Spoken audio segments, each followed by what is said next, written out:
If you're thinking of firing up the barbecue, follow these steps to make sure it's a safe one.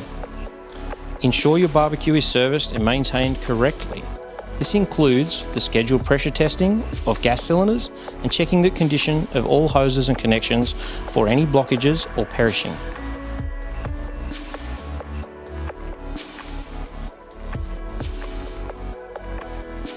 Avoid a fat or oil fire by making sure any excess fat and oil are cleaned from the barbecue plate and drip tray regularly, and especially before use. Follow the manufacturer's instructions and use the correct startup and shutdown procedures. Never put any flammable liquid on a barbecue. Barbecue in a well-ventilated area, as fumes and gases can be harmful. Have a garden hose or similar continuous supply of water available at all times. When barbecuing, for safety, make sure children are kept away from the barbecue area, and if a fire occurs, call 000.